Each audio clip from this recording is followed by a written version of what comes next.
I was first schooled on Los Siete de la Raza by Eric Quesada in the days of Mission Anti-Displacement Coalition, or MAC, came together in the face of the first dot-com boom. The illegal construction of live-work lofts, an explosion of evictions, residential hotel fires, and the creation of a Mission gang injunction zone. What we experienced in the early 2000s was part of a history of resistance to these forces of control and speculation. For Eric, organizing meant learning our own histories, thinking about what block parties Santana had placed to raise funds for an eviction fight, or where Los Siete ran their scrappy revolutionary coffee shop. As a city planning student, I had read about the Mission's successful fight to stop urban renewal, the subsequent rise and fall of the Mission Coalition Organization, or MCO, and its role in creating today's network of mission nonprofits. The lessons of Los Siete filled a gap in that story, defining an alternative radical politics of self-determination and giving it a relevance I saw unfolding in real time.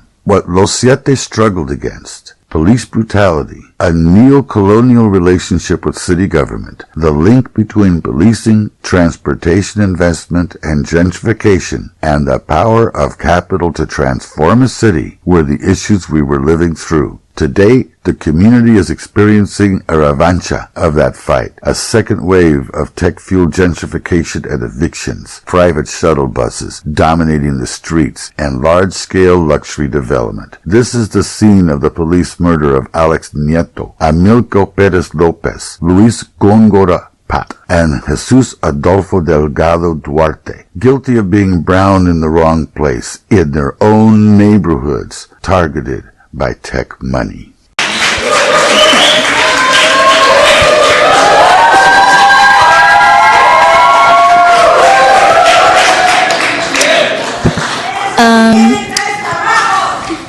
My name is Ella Parker Tam. I live on the edge of the Mission. My family could not afford any of these luxury condos that you are building in my city. Nor could any of my friends, family, or neighbors. If I were evicted from my house, I would not be able to live in San Francisco, or my friends would be able to. We need more places like Valencia Gardens for people that are not as rich as Mark Zuckerberg. Also, we need places for homeless families to live. I have a little kindergarten friend who lives in a shelter and has been living in the streets half of her life. We need places for children like her so they can be in a better environment, using the money that San Francisco uses to build all these luxury condos. We need more affordable housing. It is ridiculous that only 12% of our Mission housing is affordable for people like me. Thank you. Thank you.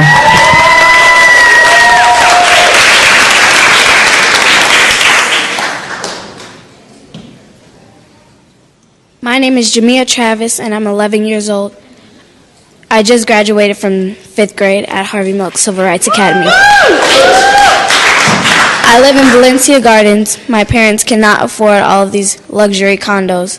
I think that we need to have more places like where I live. My mother has 5-month-old premature baby twins. Their names are Jamie and Jada. My mom cannot work because she has to take care of the babies all day. My dad is the only one that works, so families like mine need affordable housing. I think instead of building all these luxury condos when we have homeless people out on the streets, we could be giving them houses and money instead of building luxury condos. Thank you. Next speaker, please.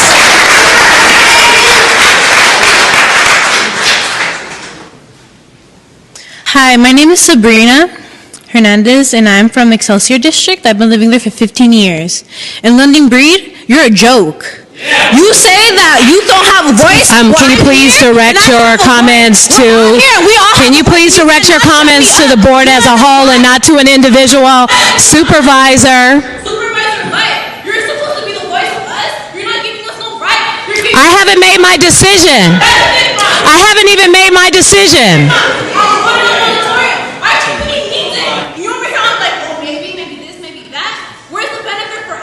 We're as hard for Tom, so I'm right here telling you that I have a voice.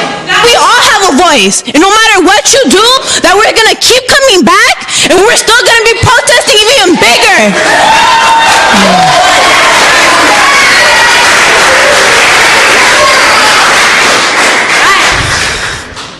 So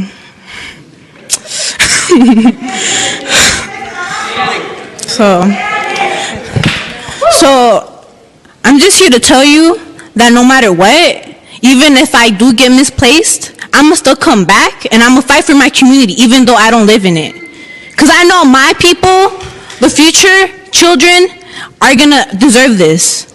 And you know, I lived here and I benefited from everything, and I'm telling you that I'm not a bad seed. I'm a good seed. Thank you.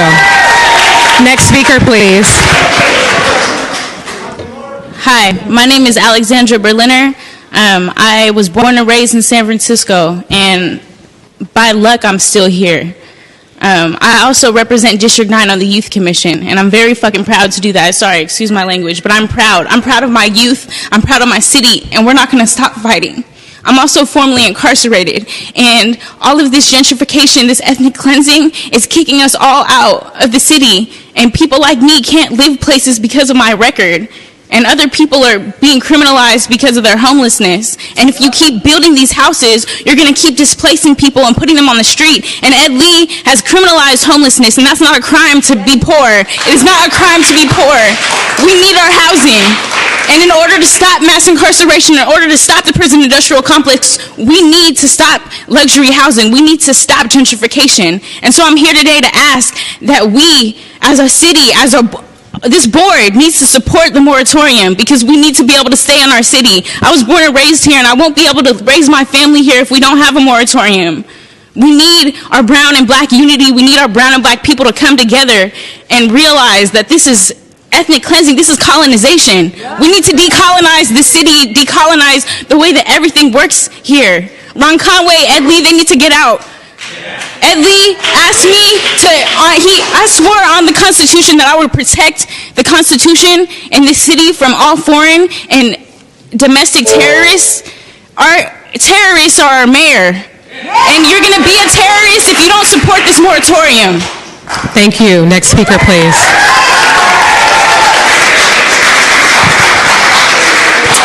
Good. I want to say peace and thank you to all the community here, y'all. Like, real shit, y'all are so beautiful. I'm in here in solidarity with my family, and I'm here to ask y'all, can y'all do what y'all, I can't even talk, I'm full of emotions, but can y'all do what y'all claim to do and support the community? This community here voted for each and every one of you, and you guys ain't doing shit but sitting there and not doing shit. And real shit, we need y'all to do something. Families are being displaced. Families are even being murdered in the mission. All the fires, I don't give a fuck if it's conspiracy. People are being murdered for this now, and I'm sorry, yo. We're gonna keep coming back. If this moratorium don't get passed, we're gonna come back. Keep coming back. You're never gonna get tired of seeing our faces because we're gonna keep coming. If this moratorium don't pass, we're gonna be here. Shout out to all the beautiful people holding it down. Thank you. Next speaker, please.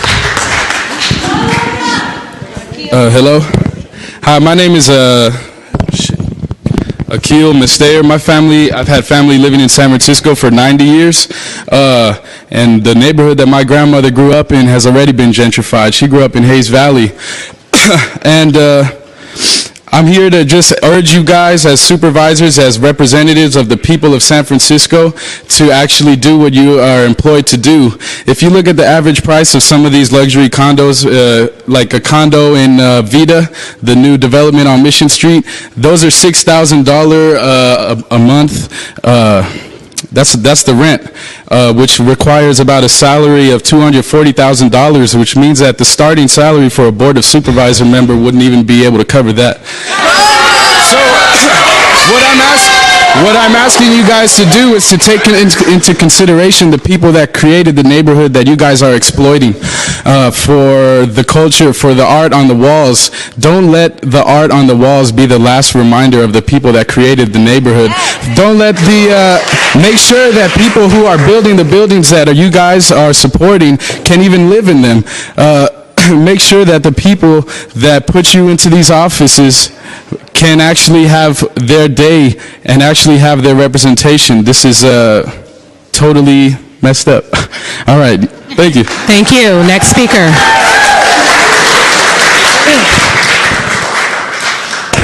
Hello, my name is Violeta Vasquez. I'm born native to San Francisco, predominantly Lakeview, Bayview, and La Misión. And I'm here to tell you that I'm here for the moratorium. Okay, I've been seeing everybody getting displaced. I've seen my community being gone, and like Akil said, that the last memory of us is the art that's left on the walls, and I say that that's not okay. Okay, is it really criminal to be poor? Is it really not okay to be able to live in the community that we've built up from the ground up for generations?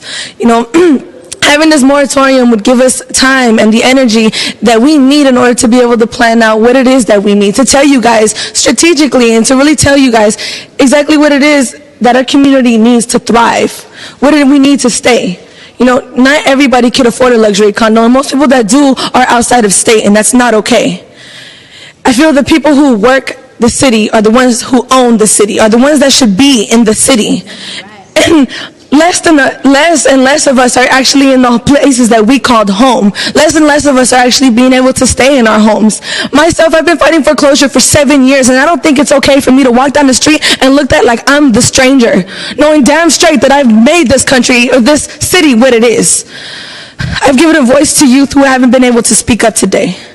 And I'm here to tell you guys that we are here to stop evictions. Declare our mission. No permission for your dirty vision. Stop eviction. Reclaim the mission. No permission for your dirty vision. I said, what do you mean that you won't see us? He promised that any tenant who would come to him and even talk to him, he is willing to see us. Now, we are trying to see to him only to stop this eviction this coming Sunday. Because if he said he's going to have negotiation on Monday, how could we negotiate when we are thrown in the street?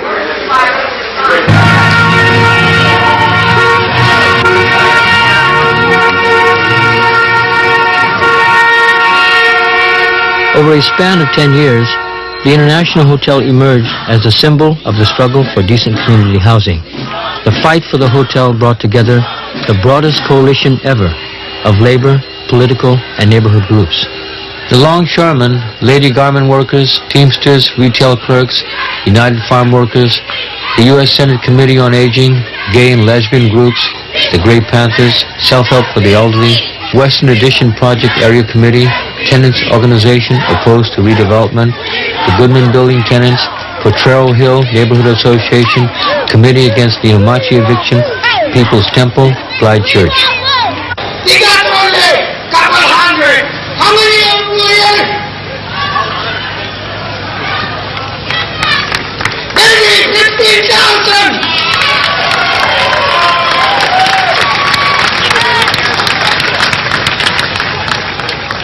I don't know what time they're coming. It's about what time now?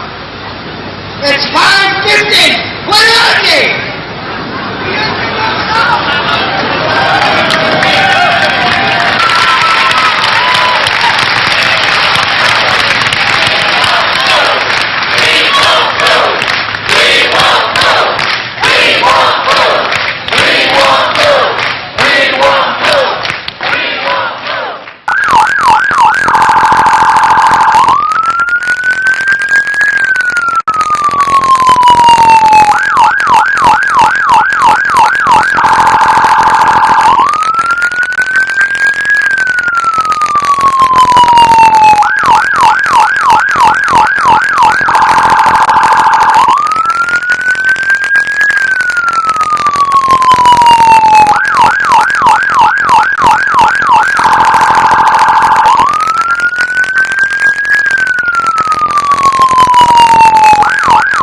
Supervisor Campos.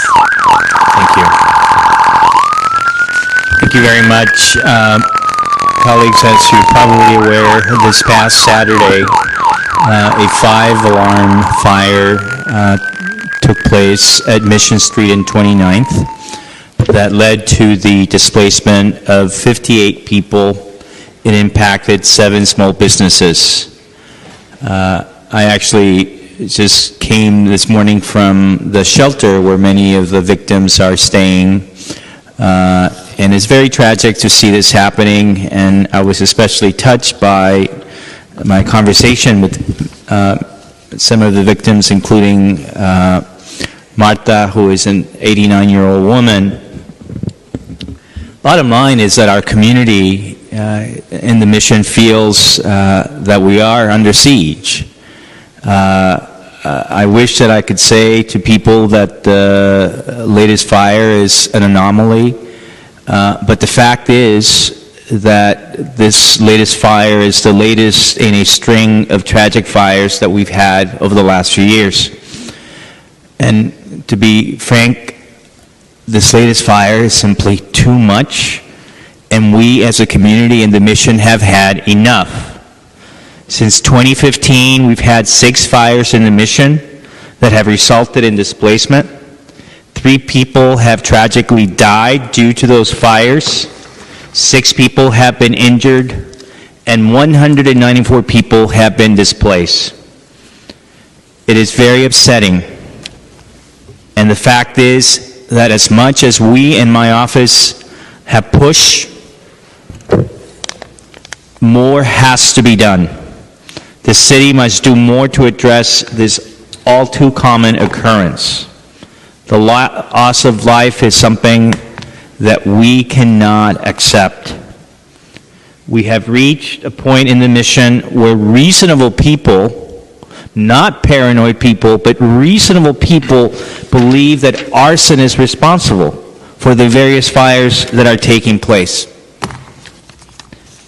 And the sad thing about that belief is that I have yet, after years of asking for information, I have yet to hear directly or get directly from the fire department the evidence that I need to tell people it wasn't arson. What we have is a fire department that is simply telling us on every fire investigation it wasn't arson. Trust us. Again, I want to believe that. I want to say that to my residents, but we're not simply going to trust. We need verification that in fact the investigations have conclusively proved that there was no arson. The fire department, we have requested them to do this time and time again, needs to, once and for all, answer some critical questions. Why is there a backlog? We actually had a hearing already scheduled for next week on why it is that investigations are so far behind. And is the fire department actually asking for enough resources? And why is it that after 2 years of so many fires, we still don't have enough investigators in that fire department? Are they asking the mayor's office for the right level of staffing? Is the mayor's office denying them that staffing? What exactly is going on? I'm glad that they recently asked that 1 investigator be added to the investigations unit as part of their 2016-2017 budget. But 1 investigator, when there is such a backlog, I'm sorry, that just doesn't cut it. I'm also asking what's going on with the enforcement of codes in San Francisco. I want a clear and full examination of the building where the fire started, but I want to know throughout my district, as we see fires going down in every part of the city except for the mission. Once again, my district wants to know what is happening in the mission. What is it about the mission that has led to this increase in fires, even as the number goes down everywhere else? And I have a direct ask of the mayor. Mr. Mayor, we, and I specifically as a member of the Board of Supervisors, cannot direct the departments that you're in charge of to take this more seriously. Only you as the chief executive have the power to do that. And I am asking you, Mr. Mayor, to make this a priority. How many more fires do we need to have in the mission for your administration to actually make this the priority that it should be? And let me give you an example. We have, right now as a city, no real systemic, cohesive strategy for helping people who have been displaced by fires. The city right now only has one person in the entire city that is responsible for addressing the needs of people who are displaced by fire. And that person is Ben Ames. Mr. Ames and all of us who have worked with him know that he is an exceptional individual. He does an incredible job. But he is one person. And so what happens, and this has happened again and again and again, and my colleagues who have had fires in their districts know this as well. When there is a fire, the office, my office, has to drop everything to make sure that we work to find housing for these individuals. Why is it that we have to deal with this issue on an ad hoc basis? The city should make this the priority that it needs to be and actually have more than one person dedicated for this purpose. It is shameful that when I visit a fire victim, as I visited today, this 89-year-old, all I can tell her is, my staff, we're doing the best we can. But I have no way of guaranteeing housing right now to this 89-year-old woman. And why is it that after years of fire after fire, especially fires in places like the Mission, we don't have a policy that actually sets aside housing so that when a fire occurs, there's actually a place for people to go? I'm sorry, it's simply unacceptable. I want to say that one of the things that happens when you have a tragedy like a fire is that it also brings community together. And I am very grateful to the residents of the Mission neighborhood and all the neighborhoods in San Francisco that have stepped up to help. I want to thank them for their efforts, not only to help the individual victims, but to collectively as a community create a fund that raises resources for the needs of everyone involved. And it is sad and tragic that the city doesn't do that automatically. That community has to be the one to do it, otherwise it doesn't get done. That is not how a city should be run. That is not how we should address this issue. So with that in mind, as I noted, there is already a hearing that was scheduled for next week. I want to amend that hearing request so that there is additional information that's provided. We want the hearing that takes place next week to examine the status of fire investigations by the fire department, specifically the current status of 300 backlogged investigations. I also want to note specifically from the chief and her team what it is that they're doing to address that backlog. I also want to have a status report by the fire department on the fire that took place just recently. And I want an update on code enforcement in the Mission District. I am specifically asking the fire department, the Department of Building Inspections, and the Health Department, which are responsible, all three, for investigating code compliance, that they bring to this hearing specific data on their enforcement efforts in the Mission.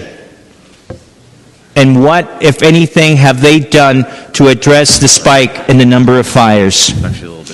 Again, I kindly request that this additional information be presented next week at the Neighborhood Service and Safety Committee. Now, I want to say that as we move forward as a city, there are a number of things that need to happen. One, we need to continue to push landlords to join our Good Samaritan program so that we can provide much needed housing.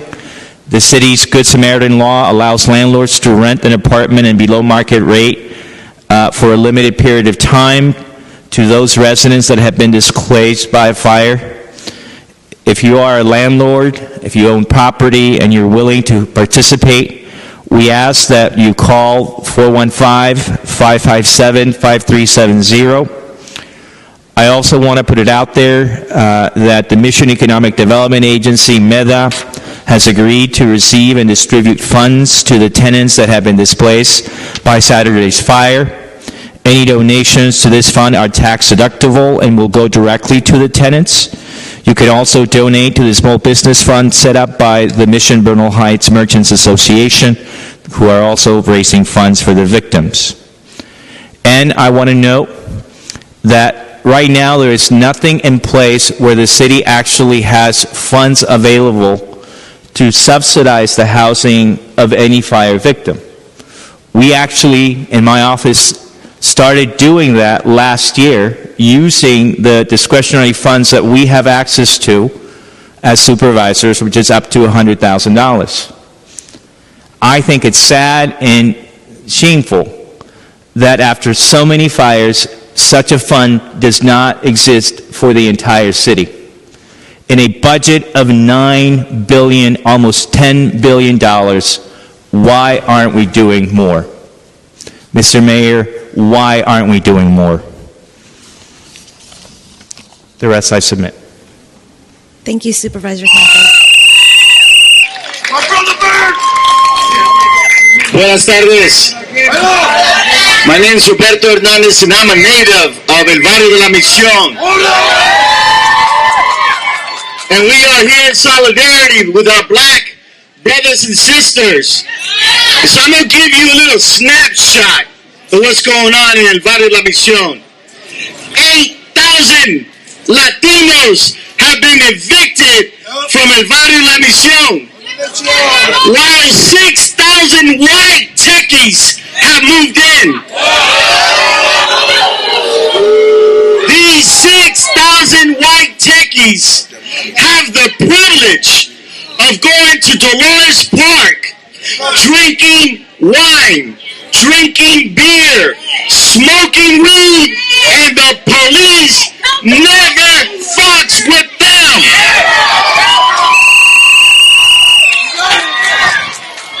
These white people called out the police and had Alex Nieto killed. We have had 5 fires. 5 fires! 5 fires in less than 6 months. 223 people from our barrio are homeless.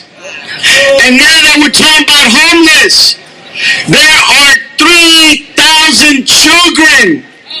And the San Francisco superintendent of the school district, 3 weeks ago, I asked him to verify it, and he said there is 3,000 plus children who attend the unified school district who are homeless. Now, you think they're white? No. You think they're black? Yeah. You think they're brown? Yeah. The rents have gone up. Who can afford $5,000 a month today? Who can afford $1 million to buy a house in San Francisco? Not you, not me. None of us. So 2 years ago, check this out. 2 years ago, we met with Mayor Lee and we asked him to declare a state of emergency. It's been 2 years and he still ain't done it. tears. We asked him to put a moratorium on evictions, and he still ain't done it. We asked him to put a moratorium on development of any new luxury condos, and he still ain't done it. We need to let today be the beginning, not just go home after today. We need to come back. We are coming back on May 8th at 12 noon. And we're not going to stand in these stairs. We're going inside. May 8th, we're going inside. We're going inside. You feel me? Si se puede. Si se puede. So let me end by saying that every person, every African American, every Latino who's been evicted, we're going to demand that they be given a voucher, and that when this so-called 30,000 new affordable housing is built in San Francisco, African Americans and Latinos be given the right to come back and live in San Francisco. No justice, no peace. Give us back our homes. No justice, no peace. Give us back our homes. No justice, no peace. Give us back our homes.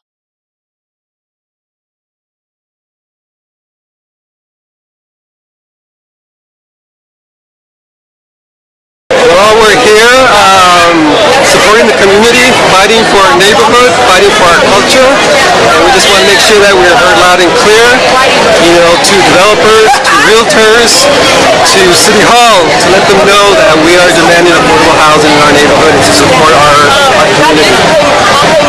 Why are you here today? Well, we're here, I think there's been an issue with displacement and gentrification in our community for several years now.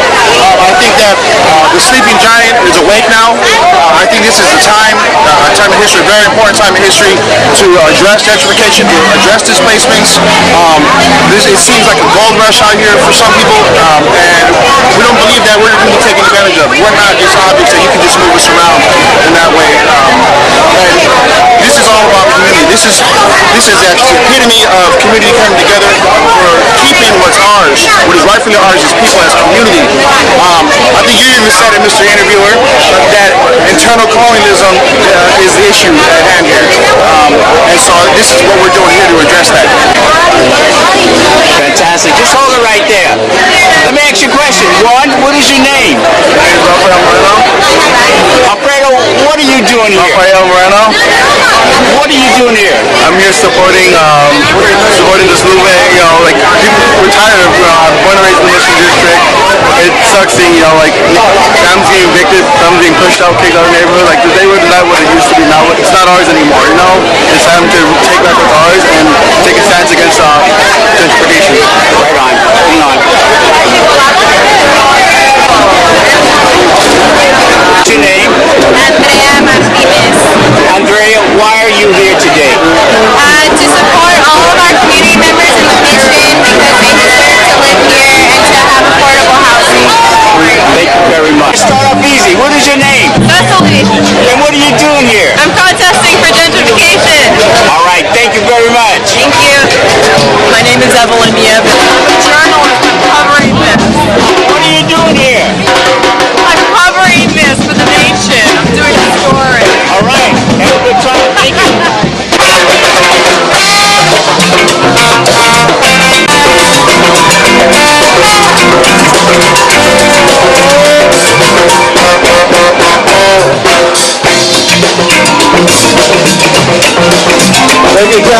I was sitting down there! Everybody! God sent to the people! Yeah, people, what they want? Hey, what you want? What you want? What you want? People want good jobs and livable wages. People need don't want housing. Can't stand everything too expensive. Got to give the people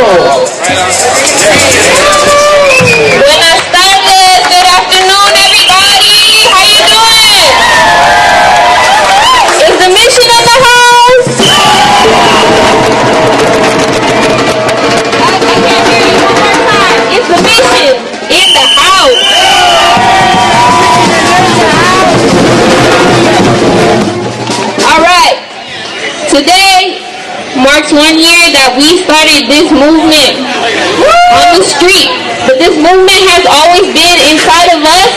Now we're just personifying it, you know what I mean? With the sound, with the love, with the fist in the air. Everybody out here, you guys need to show each other some love right now, because that's what this is about. We love our neighborhood. We love our community. We love the people who we are. We don't care what anybody thinks about us. We know who we are, and that's why we are here. Alright, if you don't know already, this is our mission, no eviction. Why? Because it is our mission, and we do not need any more evictions. We need to put an end to it. This is what we're out here for today. No evictions means nobody gets displaced, nobody gets pushed out, and nobody gets told they do not belong here anymore.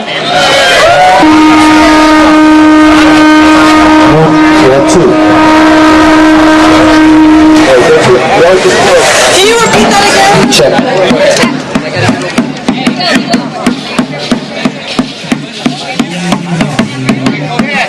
We're ready.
Before anything was here, the Tecolote people were here.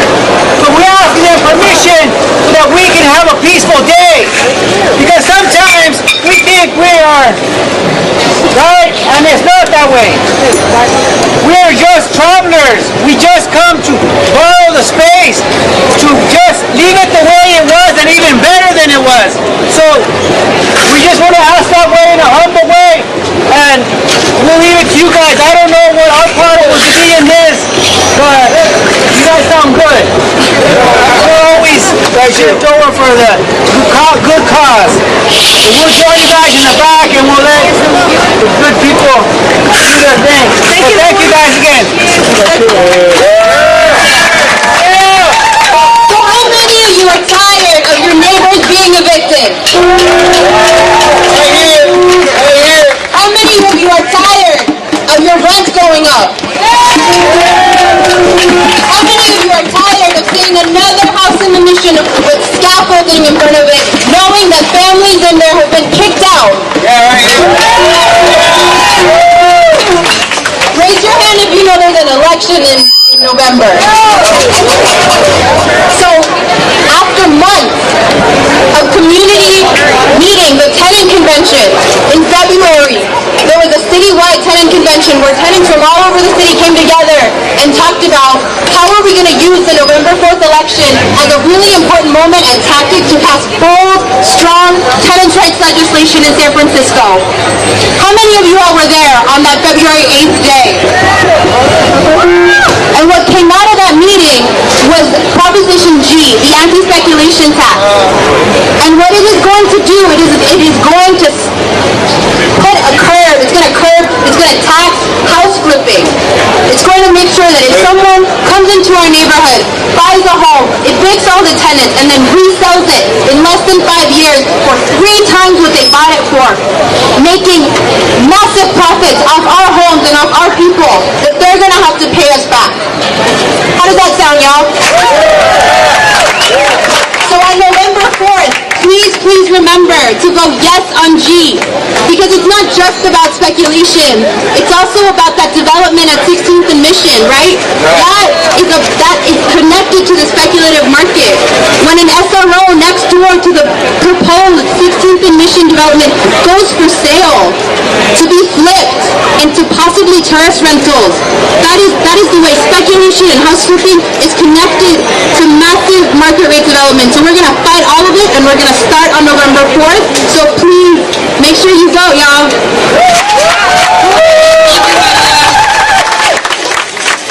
We got one more speaker coming up. We got Marilyn Duran, representing SF Latino Historical Archive. ¡Haz mi pueblo! Hey everybody, my name is Marilyn. I am with the San Francisco Latino Historical Society, and I've been born and raised in the Mission for 24 years. And I'm out here today because we all know that gentrification is happening. It's happening every day. It's happening inside us where we're afraid to be here. But we're not afraid to be here. We're afraid they're going to evict us, but we want to be here. And we know that it's erasing a lot of the cultural, historical, all these different places and things and memories that we have here in the Mission. And that's why we have this project that we're doing, the San Francisco Latino Context Statement, where we're basically documenting everything that Latinos have put into, because we know we've been here for a long time. So don't believe that stuff where they say, oh, they were just here for a little bit and everything changes. No, we've been here. Those murals, they're ours. We helped make those. So we know that we've been here for a long time, and we're trying to document that, and so that our generations, like mine, my brother's generation, can remember that we were here and we have all these memories that really need to be held close to us. So we have a community meeting on October 11th at the San Francisco Library, the main library, from 10 to 5, where we're archiving. You can bring your things to save them, to make the memories, so that the future generations that are going to be here, because we know they're going to be here, because we're going to try to keep them here, to remember all that stuff. Thank you. Gracias. All right, we almost are ready to head out. We're going to start by reading our 10 demands. Here we have Roberto and Vito. Give it up for them. All right, ¿qué pasa, raza? ¡Sí se puede! ¡Sí se puede! Our mission! Our mission! Our mission? And it's supposed to say no eviction. Our mission? Our mission? Our mission? Our mission? Sí se puede. Sí se puede. Sí se puede. All right, give it up for Tito. He learned all the chants when we marched for Alex Nieto. So, you know what? A year ago we were here. And in a year, if you look back, over 4,000 people, households have been evicted from San Francisco. Seniors, families, children, students, artists, disabled people. These greedy people who are evicting people are people who just want money. Money, that's all they want. And so a year ago, we have been fighting every eviction, and we have won over 100 people's households from being evicted. And we will continue to fight every eviction. We also got the San Francisco Board of Education to give up 1950 Mission Street so that affordable housing can be built. Over 100 affordable housing units are going to be built there. And we got the Board of Supervisors and the mayor to put it in the budget to have the money to build that house. Thanks for Poder and the leadership of Poder and many other organizations did that work behind that. We also got, as a community, UCSF to donate 17th and Folsom Street, a whole half a block for a park to be built, and for over 100 affordable housing to be built.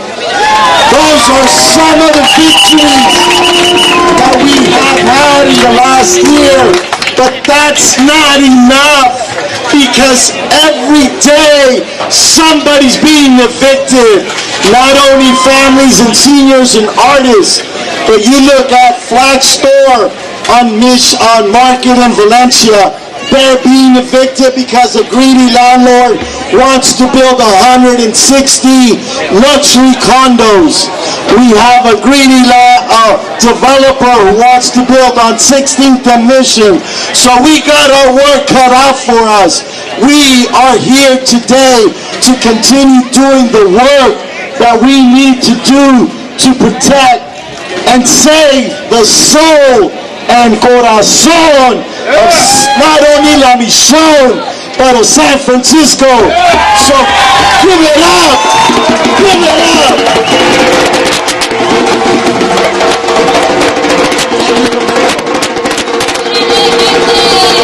Alright, here's how it's gonna go. Local Blocos in the front. We're gonna have everybody join them in the front, and the flow will be right behind y'all, leading with the chants and the songs. Are you guys ready? Alright, pull out your chant sheets if you have them. We might go off script. Our mission! Our mission!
What's your name? My name is Juana Teo.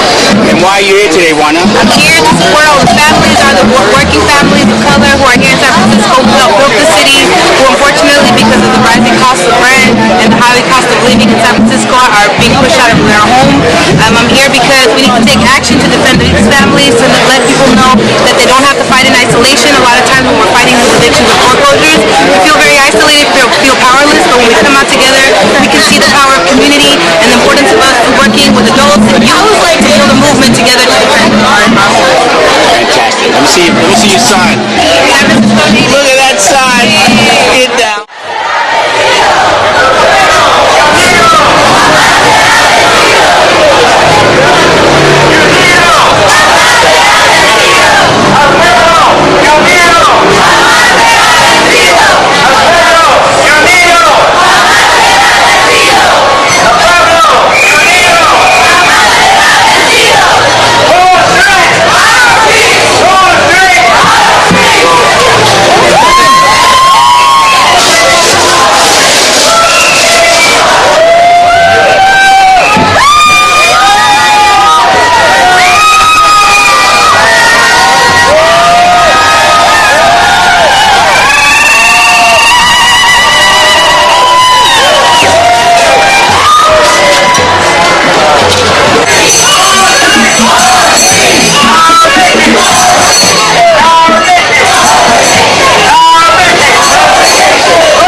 top-down planning that drives our people out of San Francisco, and we need to fight back. We are the ones who should be driving what happens here around housing in San Francisco, not the developers, not the banks, not even the city planners, but the community should be doing it. Thank you, John. All right. You know, we're going to hear a mix of gente who have lived here all their lives, people that have immigrated from other parts of Latin America throughout the world. We're going to hear from teachers. We're going to hear from organizers. We're going to hear from people who are really feeling the pain of this enormous housing crisis that we're going through. Are you feeling me on that? Are we going through a housing crisis? Are you sick and tired of it? Are we going to do something about it? Entonces ahora hay que darle la bienvenida a miembros de nuestra comunidad. Vamos a estar escuchando de inquilinos, organizadores, personas que han estado en esta lucha. Así que cada vez que un orador venga, por favor, denles un aplauso, una gran bienvenida, porque esta lucha sigue y esta lucha solamente sigue porque nosotros estamos aquí, ¿sí o no? ¡Sí! ¡El pueblo unido! ¡El pueblo unido! ¡El pueblo unido! And we forgot one little thing. Just wanted to introduce ourselves. My name is Oscar Grande. I'm with the organization called Balberan. People organizing to demand environmental economic rights. My name is Bianca Gutierrez. I'm a parent at Marshall Elementary School and also a resident of the community. So thank you guys all. We know you're hot. The Giants are playing. We got some speakers that need to say what they need to say. So without further ado, Entonces él es Oscar, trabaja con Poder, Bianca es mamá aquí en Marshall y yo me llamo María, soy organizadora con Causa Justa. Así que... Y ahora vamos a darle la bienvenida a Norman, que es un joven. No, pero se parece, joven. Es joven como yo soy. So, we want to introduce Norman Zelaya, lifelong mission resident, grew up around here, around 16th, around this part of the mission district. He's a teacher and raising a new generation of mission residents. And we're going to hear his testimony and his story. Así que hay que darle la bienvenida a Norman, presidente de la misión por toda su vida y maestro, ayudándole a nuestros niños a venir enseñándoles a la nueva generación. Así que hay que darle la bienvenida a Norman. Thank you. ¡Basta ya! ¡Basta ya! So, my mother got on a plane in Nicaragua back in 1972, January, 6 months pregnant with me, and by good grace, I came here, I was born in San Francisco, lived above La Cumbre, right here in Valencia. I grew up in this neighborhood. I went to Balberan and got my school supplies. My friends and I went to the Kung Fu store, bought ninja stars. Right? The Kung Fu store. You know about that? Some of us do, right? Because we've been there all our lives. I went to kindergarten right here at Marshall Elementary. So I'm homegrown and proud. And I'm teaching now in public schools. I'm teaching in the community where I was born and raised. And I'm struggling to do that. That may not be a reality for me anymore. But I'm here today to take a stand. And I think it's important that I do stay. I think it's important that members of the community are able to pursue the kind of lives that they want in the communities that they've given their lives to. Right? So I've been thinking about this building. And if, let's say this building doesn't go up, right, which we all want, doesn't go up, the people who potentially would move into that building, they have choices right now in San Francisco. They'll be all right. If they don't live here, they'll find somewhere else to live. Their lives will not be inconvenienced. Their lives will not be put on hold. Their lives will not be put in turmoil. But if that building goes up, the people who will be displaced options. They will not have choices in San Francisco. Their lives will be put on hold. Their lives will be put in turmoil and chaos. Their lives will be ruined. Right? That's why we're here. To prevent that. It's been going on for too long. Too many lives have been put on hold. Too many of us are struggling mightily to stay in the place that we call home. I'm also here on behalf of the folks that many times are voiceless, which are the students at Marshall Elementary School. They should have a say in whether or not they want this building in their neighborhood. Right? That building goes up, the schoolyard is covered in permanent darkness. Literally, the sun is blocked out. The developers made a suggestion to elevate the playground. What is that? Right? But then the school stays on the same level. I mean, it's not a solution. That just goes to say, you know, we don't care what happens to your school. And again, I went to kindergarten. I remember what it's like to play in that playground on a sun-splashed day like today, right?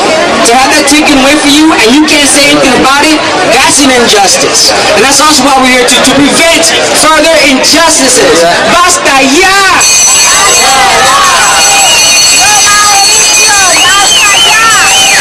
Young person from the neighborhood, I was going to say this is the new generation of the mission, but you know what, this is the now generation of the mission. This is her mission, this is her city. We're going to hear from her right now. Let's give a hand to Elsa Ramos. Darle la bienvenida a Elsa Ramos, joven aquí en la misión, y que tenemos que recordar que su generación, esta es su generación, esta es la misión de ella, así que hay que darle bienvenidas y escuchar lo que ella nos va a decir. All I'm here to do is share a little bit of my story. That's all I got. That's all I can share. It's an important story. It's a story that's really common here in the mission. It's a story that these companies don't want to hear. It's a story that these companies don't care about at all. But it's important. This is our community. My name is Elsa Ramos. I was born and raised here in San Francisco. We live right over here on 16th and South Van Ness. We've been living here for more than 20 years in a small studio with 8 people in it. My family migrated from Guadalajara. They came here to start a better life for their family and for their kids. And this is common. This is what the mission is about. It's supposed to be a sanctuary place, a safe city, a safe neighborhood for us to be here, for migrants to be here, migrant families to live and to succeed and to move forward from. And it hurts me. I was talking to a lot of people who I grew up with out here in the march, and the thing that we were talking about the most is the pain that we feel from all these new businesses coming up that have so much disregard for our culture and also so much fucking... It makes me really angry that they don't give a fuck about us, you know? They come over here building condos, naming them vida, talking about like they're taking part of our culture, you know? They're erasing our murals, the one over there with the young migrant boy, that one's almost completely gone, and it hurts us. It hurts our generation. It's killing us because it's killing our inspiration. It's killing our culture, which is what's been keeping us alive. The mission culture is what raised me. The mission culture is what inspired me to move on and to be the first person in my family to go to college and to get a job and to succeed and support my family.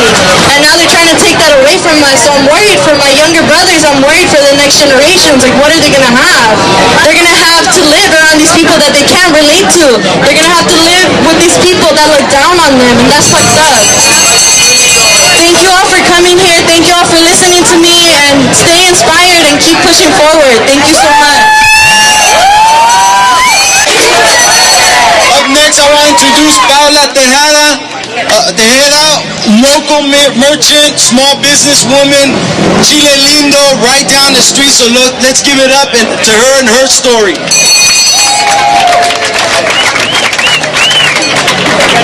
I got it. Congratulate yourselves for being here, ladies and gentlemen. I gotta make this short, so I've got it written down. Community is everyone. Community has has to come first before your personal agenda, because a community is an ecosystem that has countless ramifications that affect all aspects of society. Community is a support system in a society. This is a time when it is very easy to start placing blame on those that are a little different from us.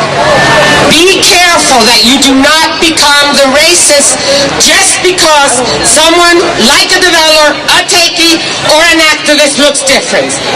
Beware of generalizations in general. Generalizations will only alienate people and cut the potential for dialogue that could lead to opportunity.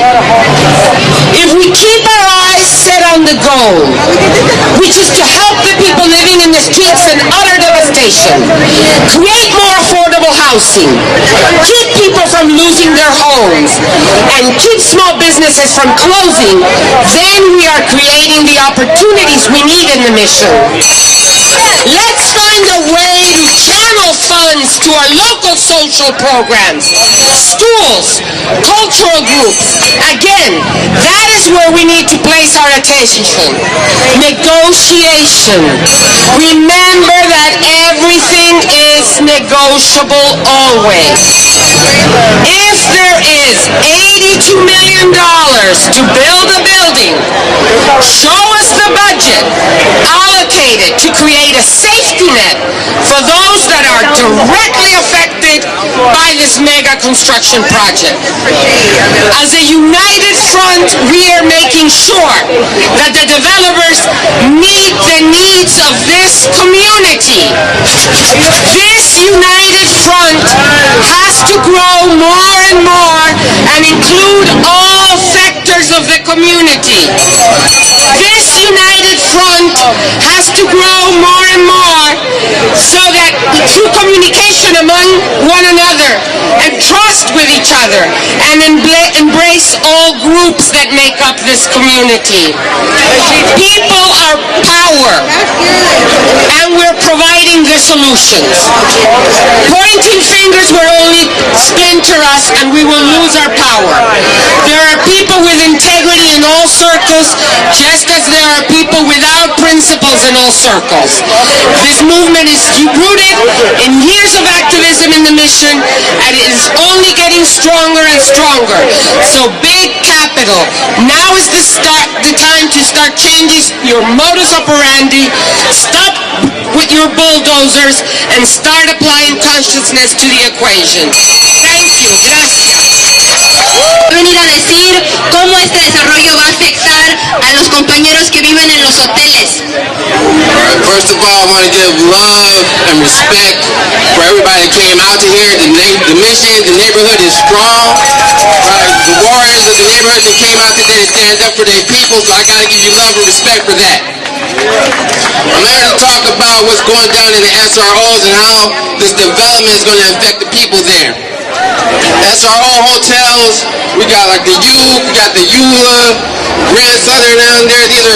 A lot of these hotels are what people have left with, right, when they're displaced from their homes, their apartments and whatnot.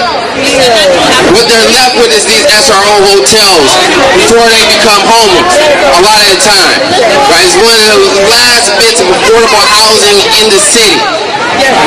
There's families that live in these rooms, whole families that live in these rooms, and we got corporations like Maximus developing condos with his families that have been living here 10, 15, 20 years in these tiny rooms.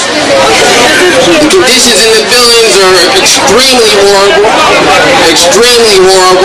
and what's happening is that the hotel owners, the managers, and the landlords are trying to convert these hotels into tourist hotels.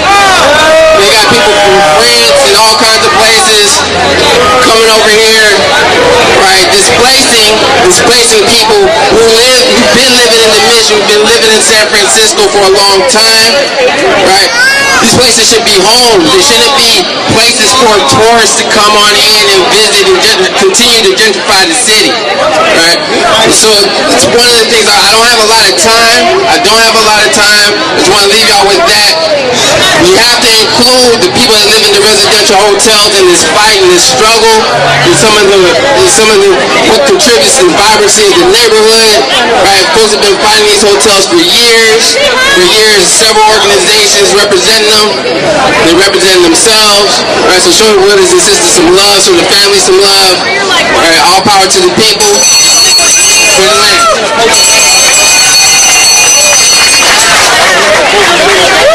Primeramente les quiero dar amor y respeto a todos ustedes que vinieron aquí a luchar. Tenemos el Grand Southern.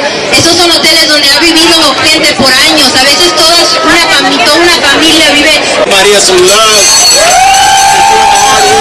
Gentrification. Up next, I want to bring up somebody. But remember, hang out. We got Bionics coming. They're up next. They're waiting. They're here to, because we march with purpose, we rally with purpose, and we even dance with purpose. Now up next, I want to invite Tecolote Burton to come up from the SF Living Wage, Proposition J, talk about the need for, we need affordable housing, but we need these damn wages to go up.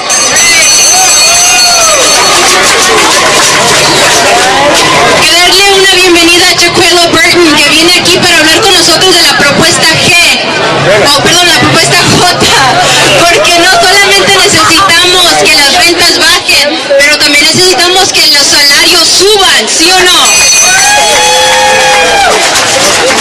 Hi, my name is Tecolote Burton, and I'm with the San Francisco Living Wage Coalition. So we're living in a tale of two cities. San Francisco has the fastest growing rate of income inequality in the nation. Like this? Okay. Those in the top 5% make more than 16 times what we in the bottom 20% make. At least 23% of the San Franciscans live in poverty. The mayor's economic development policies are to use tax breaks and subsidies to bring high-tech companies to San Francisco. These companies bring in a workforce from outside of the city. Much of the political discussion of the effects of the mayor's economic policies is focused on the housing crisis. But not enough attention has been paid to the flip side of the mayor's development model. There's a job crisis in this town, particularly in the African-American and Latino communities. There's a high rate of unemployment, underemployment, and people even working full-time jobs but still living in poverty. There are young mothers who are working for their public assistance checks and welfare to work programs that don't lead to long-term jobs. These are dead-end programs, and a recent report by the budget and legislative analysts portray these programs as dysfunctional and broken. Many of these young single mothers have a family history going back generations in the city. They go through a program that does not provide real job training, that has no plan for moving people to long-term employment, and at the end, they have reached their time limit for public assistance. They are being forced to leave the city, and once they do, they won't be coming back. The mayor's development model is to reduce unemployment by forcing the unemployed out of the city. There are two steps that you can do to counter the growing income inequality and wealth disparity in San Francisco. The first step is to vote yes on Prop J in the November ballot. Raise the city's minimum wage from $10.74 per hour to $12.25 per hour on May Day of next year, and then $1 each year until $15 per hour. And after that, increasing it with the rate of inflation. The second step is to get the Board of Supervisors to pass community jobs ordinance that will transform welfare to work programs into genuine job training programs that provide a path to living wage jobs. SEIU Local 1021 is partnering with us in demanding that the city provide training and employment opportunities in permanent civil service positions to unemployed parents in the welfare to work programs. Together, we are sending a message to the mayor that he can't solve poverty by pushing out poor people. We are demanding that the Board of Supervisors adopt economic policies that create jobs for those who already live in the city. We demand that the corporations pay their fair share of taxes to reduce income inequality and fund job creation. We demand economic policies that work for us, not just the elite. There should be one city for all of us. Thank you. Yo estoy con la coalición para un salario, me estoy cansando, gente, perdónenme. Estoy con la coalición para un salario en que se pueda vivir y tenemos que recordar que estamos viviendo en una ciudad donde hay verdaderamente dos diferentes ciudades. 5% más rico hace 20% más que el 20% más pobre, que somos nosotros. Imagínense si ustedes hicieran 20% más de lo que hacen ahorita. ¡Wow! El alcalde tiene una agenda para mejorar la economía de San Francisco, y su agenda para bajar el desempleo en las ciudades, desalojar a todos los desempleados y la gente pobre de esta ciudad y mandarlos a otros lugares para que sean los desempleados y los pobres de otras ciudades. Y eso tiene que parar, porque la manera en que luchamos en contra del desempleo es para subir el salario mínimo. Así que voten sí en la propuesta J en noviembre. Aumentaría el salario mínimo a $12.24 el 1 de mayo que entra, y cada año aumentaría hasta llegar a 15 en el 2015, y después de eso aumentaría aumentaría con lo que aumenta la tasa de inflación. Y también necesitamos que la mesa de supervisores apruebe una ley para que los programas de asistencia pública, welfare al trabajo, verdaderamente entrenen a personas para que puedan encontrar trabajo después de que terminen su programa, porque muchas veces gente termina ese programa y no tiene trabajo y no puede regresar, así que están otra vez sin empleo, sin trabajo y sin asistencia pública. Así que recuerden, noviembre 4, sí en la propuesta J, porque los salarios tienen que subir. Gracias. To all of our speakers today. Thank you guys so much. Like I mentioned earlier, my name is Bianca. I'm a parent at Marshall Elementary, and I am against this project. I got a son who graduated there and another one in first grade, and it's a very bad situation for us. We're going to have a huge construction site falling on our playground, taking away the sun from these beautiful kids. 90% Latino families go there. We live here, we walk there, and we do not want this development. All right, so there's a petition right over here. Eddie, raise your hand. We want you guys to go and sign this petition. It's to stop this development from happening. I would like now to introduce... So yo me llamo Bianca, como les dije, soy mamá de Marshall, y yo estoy en contra de este desarrollo porque mis niños necesitan sol cuando están en su patio de recreo. Y también la otra cosa que les quiero decir es que Eddie, por favor, raise your hand. Allá hay una petición, por favor, fírmenla. Esta petición la puede firmar cualquier persona que está en contra de este desarrollo, y las necesitamos firmadas porque el alcalde, la ciudad y estos desarrolladores tienen que saber que estamos en contra de este desarrollo. Okay. All right, everybody. Thank you guys once again for marching, for being with us. I'd like to introduce our first performers. They are hometown sweethearts. We love them. Can we hear some noise if you're out here so they can hear you guys? One more time. We don't hear you. All right, y'all. I want to give another thanks to Oscar Grande from Poder, who worked his booty off today. Raise your hand. All right, you guys, give a round of applause for Bayonics. Que darle la bienvenida a una banda aquí local, y que darle las gracias a Oscar por todo el trabajo que ha hecho hoy. Así que darle la bienvenida, por favor, y fuerte, gente, que darle una fuerte bienvenida a Bayonics.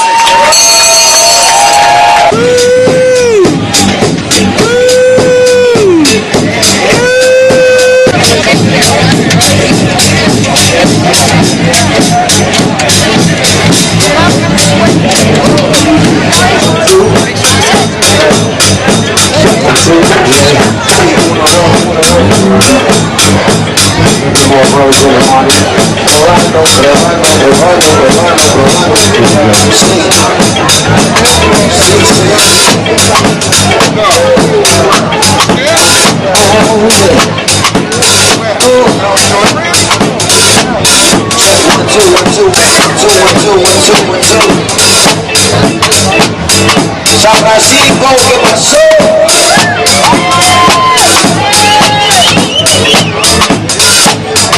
¿Cómo está la gente? San Francisco.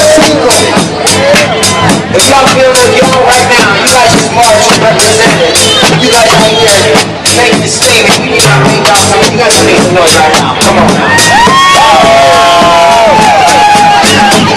On a hot Saturday day. Can you make some noise for all the speakers and just representatives?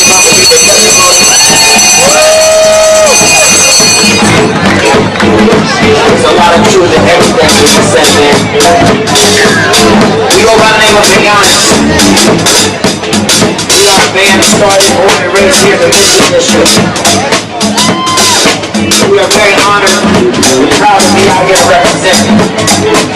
Myself, I grew up here in the Mission. I actually grew up right above the Daily Sun right here. I'm 16th and Kent.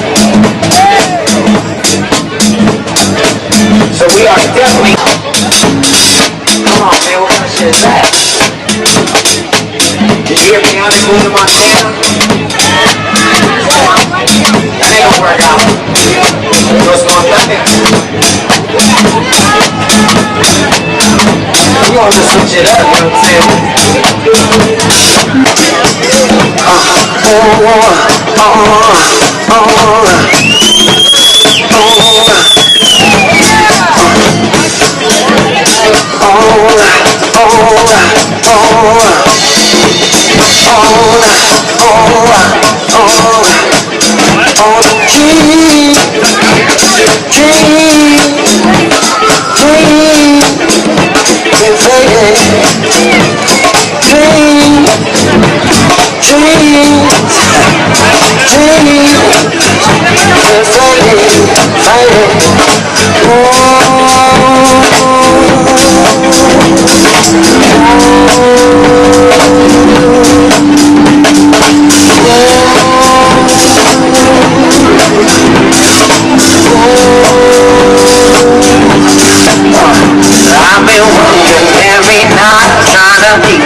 Go wrong, when everything that go wrong, I've been waiting all along, just to look for right and wrong. How much can I go on? How much can I hold on? What do we chase it? What do we face it? With them dreams that fade away. What do we chase it? This is fading. Should I go on my way? Do we push what nothing?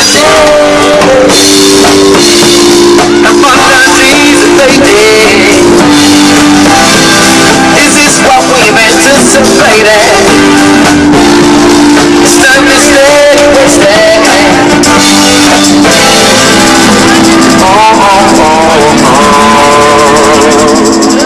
All right, people. The city needs to put a moratorium on evictions.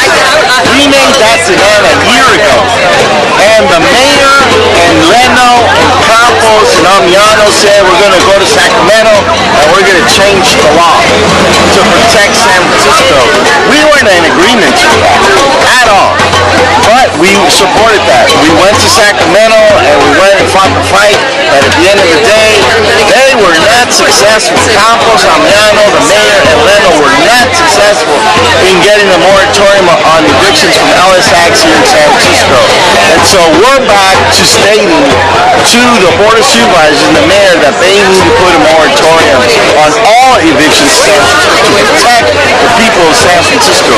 Because when you look at over 4,000 households that have been evicted in San Francisco, you got an epidemic. That's what you got. You got an epidemic. And you know, if you love and care about the natives of San Francisco, then you would do that. And I was told, well, Roberto, it would be illegal. Well, so what? At the end of the day, Gavin Newsom married gay people and it was illegal. And he fought it in court. If we get sued by the real estate industry, so what? We can go to court, we can go to trial. Our peers and people of San Francisco are going to sympathize with a senior who's 91 years old who's got evicted. Our peers are going to support a disabled person who got evicted.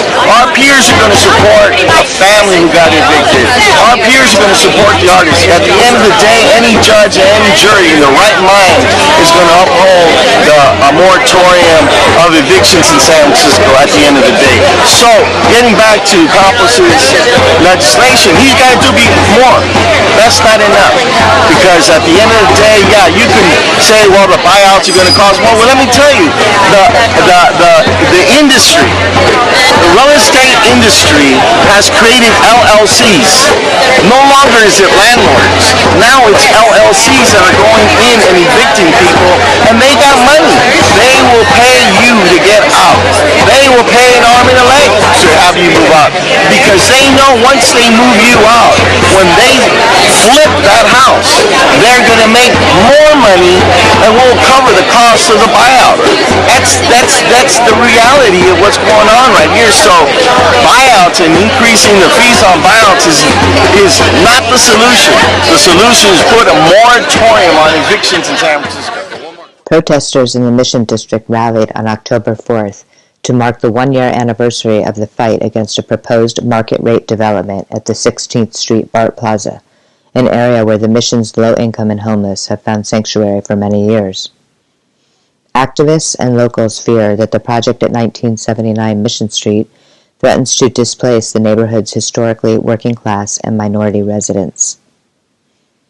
In October of 2013, Maximus Real Estate Partners, LLC, announced plans to build a 3-tower, 351-unit, high-end luxury condo development adjacent to the 16th Street BART Plaza, and initiated the process to acquire approval from the planning department.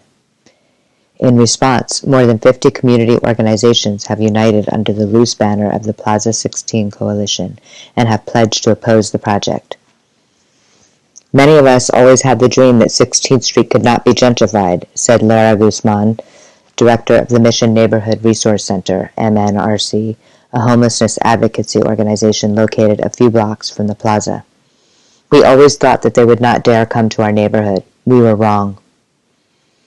But developments such as the Maximus Project, she believes, pose a threat to the cultural identity that has existed in the Mission for decades. The Mission is a neighborhood of refuge for immigrants, she said. Whether they're documented or not, they feel safe in the Mission. With this new upsurge of people that are clueless about our histories, the culture of Latino richness, the sabor that we love, is going to be gone. The Mission's reputation as a welcoming space for low-income immigrant workers has also attracted a large homeless population. As director of the MNRC, Guzman keeps in close contact with the community of poor and homeless people that congregate daily in the 16th Street BART Plaza. She worries that the 1979 development will worsen the situation for the homeless and drive many of them further down Mission Street. They're going to be the most deeply impacted because they're already impacted, she said. They don't have any place to go, especially immigrants that came from Latin America and are still homeless. It's going to increase their desperation and suffering. Guzman and her colleagues in the Mission suspect that the 1979 project will continue to intensify the police presence surrounding the plaza. Likewise, the homeless themselves have already begun to feel the effects of stricter police enforcement in the Mission. As an epicenter of San Francisco's poorest residents, the 16th Street neighborhood also hosts the densest cluster of low-rent single-room occupancy, or SRO, housing in the Mission. Activists predict that SRO owners will evict low-income tenants and cater their properties instead to tech workers as real estate values near the plaza rise due to the creation of market-rate developments like the Maximus Project. As it is, it's horrendous, she said. What we're seeing now are new people coming into homelessness, and there's only one way that they can get over this. It's called a house. There's nothing else.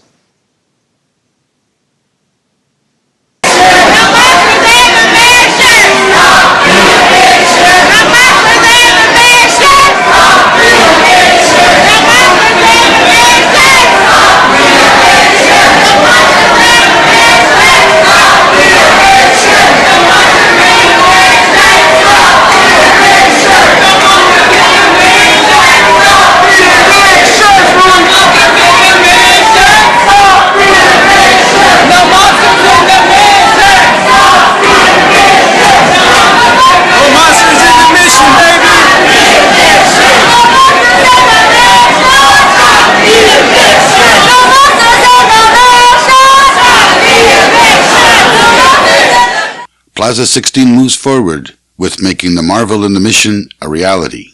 December 11th, 2020. Update. It's been 9 months since we were together, celebrating in person. Now, after 6+ years of community organizing and people power, the monster in the mission is officially a nightmare of the past. And we are one step closer to building the marvel in the mission with 100% affordable housing.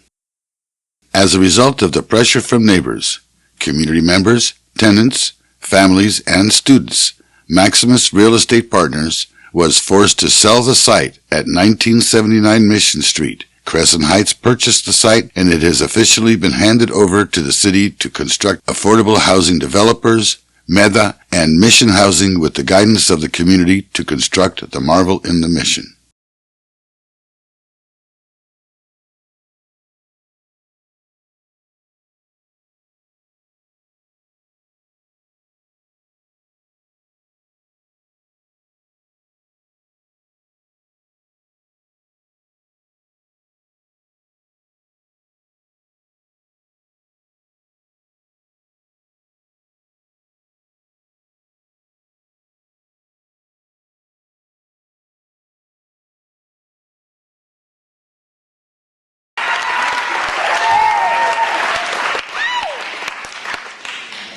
So speaking of love, I guess I'm just going to keep this going and just say I love you, Dad. All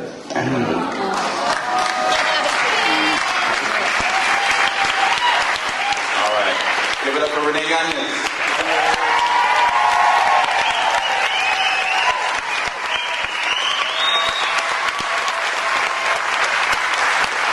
What I have to say is, se ve, se siente, el amor está presente. Thank you so much. Oh, thank you.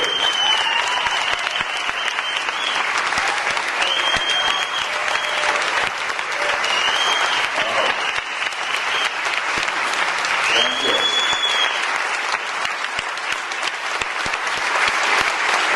And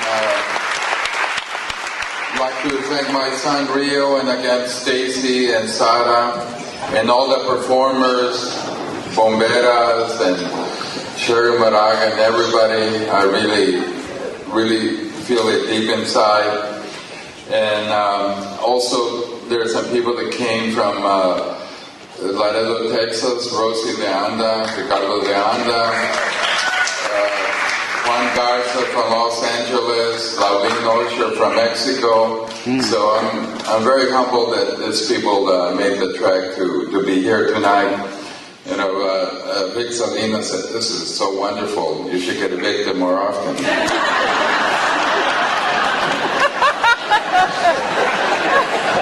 Just like her.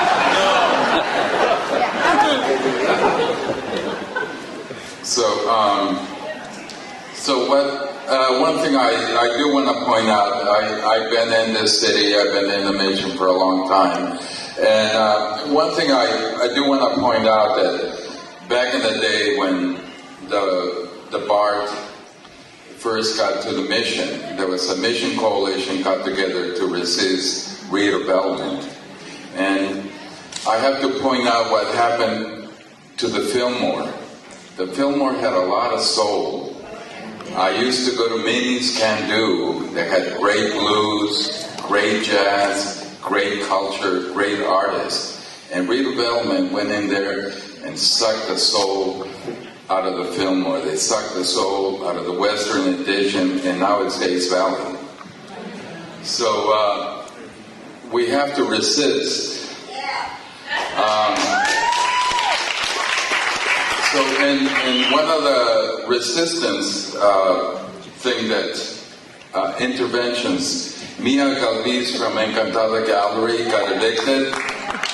On November 2nd, she's gonna set up a pop-up shop in front of the place she got evicted. That place is now empty. I want everybody to go support Mia Galvis, because Mia Galvis she started Balmy Alley. She had Encantada Gallery, and it was a place where I got my milagros and my things for my altar. So it's very important to support me. So November 2nd on Valencia Street in front of her old place.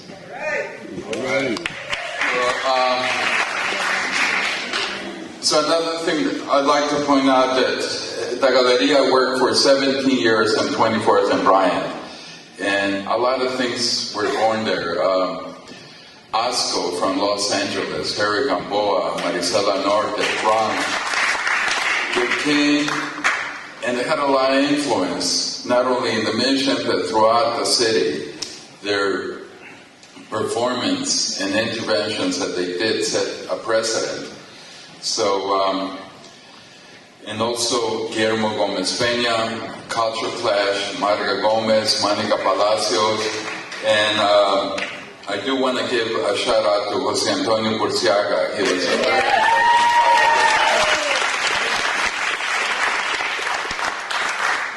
So, also produced a play called Stages, and a lot of people came together, and one of those persons that came was Jose Montoya from the Royal Chicano Air Force.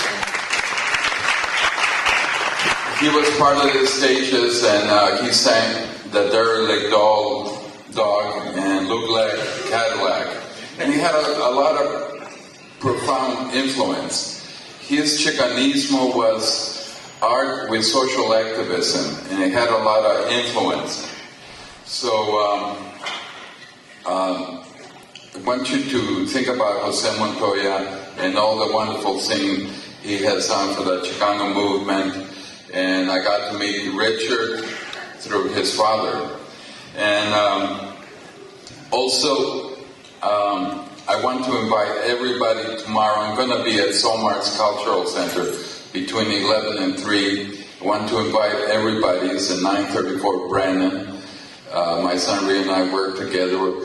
And we put our heart and soul into this one particular exhibit, Imagining Time, Gathering Memory. And every placement that we put together, the artist, it's profound, it has significance. And again, I'm talking about the ritual, and I'm talking about a deep spiritual gathering of artists. So I invite you to come down tomorrow. We'll be there, and I'll greet you, so everybody's welcome. There's a lot I could say about my eviction. I've been there for 35 years, and the thing that's happening to the city, it's happening to the mission, is sort of the supervisors, Lyndon Bree and the rest of the supervisors, got millions of dollars from developers and real estate people, weaken the rent control laws, and we're seeing artists, families, the Latino population being decimated, the black population being decimated in this city. So we have to resist. Back in the days of the Mission Coalition, people got together and resisted. We have to find that source again. And again, I want to thank you so much for being here. I really feel all the support and love from this community, and I thank you so much. And with that, I would like to introduce some dear friends of mine. We started on 24th and Bryant, 1984, and this group is called Culture Clash. Thank you.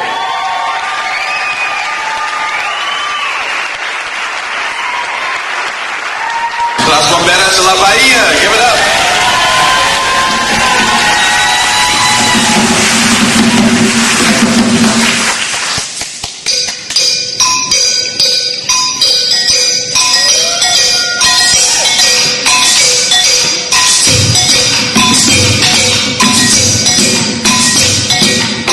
Ahora sí, trabajo, a fuerza yo no trabajo y me va a decir.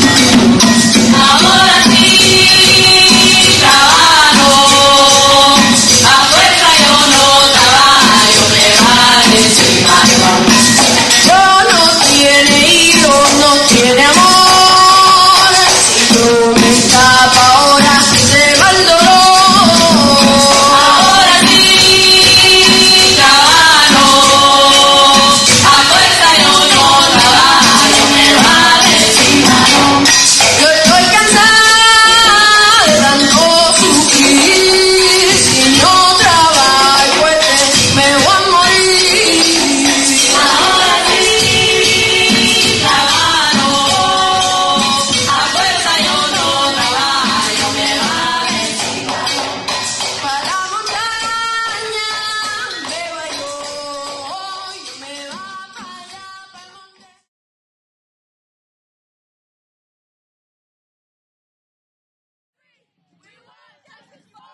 Hi. Housing equity is a very close topic, near and dear to my heart, because my family has been evicted twice. I went to 3 different high schools because I moved around so much. And the Mission Street has been the only street, even though I've never actually lived there because we couldn't afford it. Mission Street has always been my only consistent home. And when I came back from grad school studying public health, it was a ghost town. It is a ghost town. Every now and then, every couple of weeks, I'll see someone I recognize, but they're no longer here. I don't know where everyone has gone. Some have gone to Contra Costa County, everywhere. Everyone has had to scatter. Some have even become homeless. And I just really want you all to consider,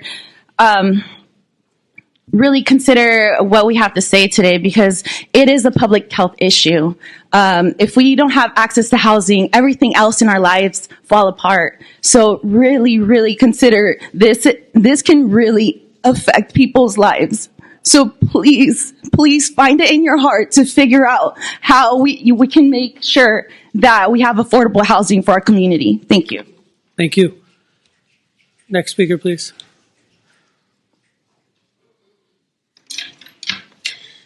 I don't know if you know your history, but this state of California, back during the gold rush period, paid people, bounty hunters, to kill Native Americans to take their land.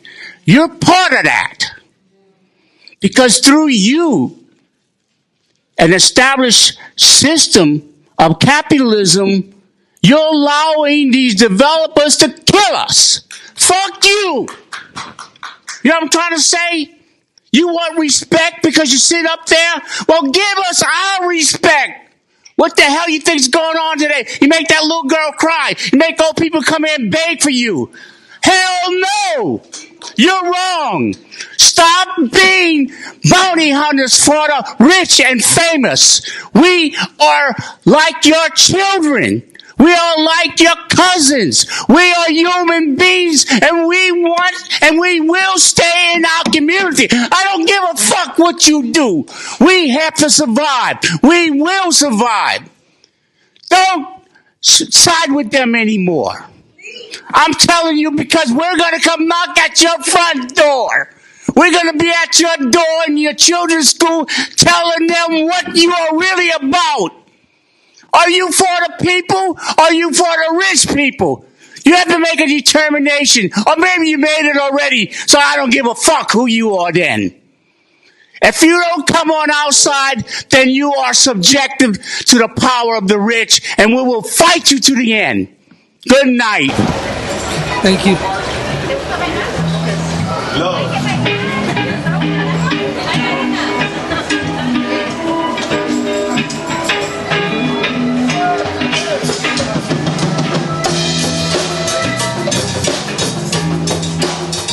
Don't go old school with this one.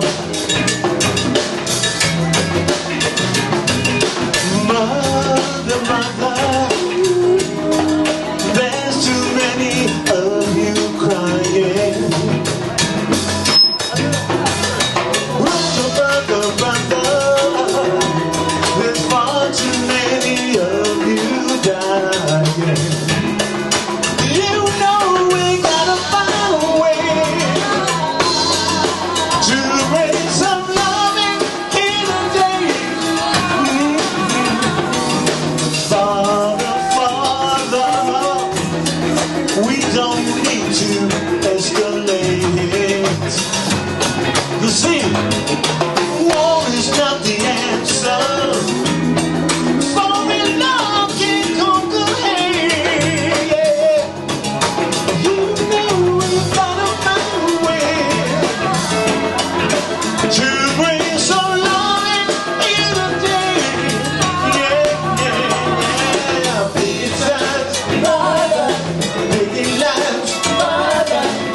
never toss and turn.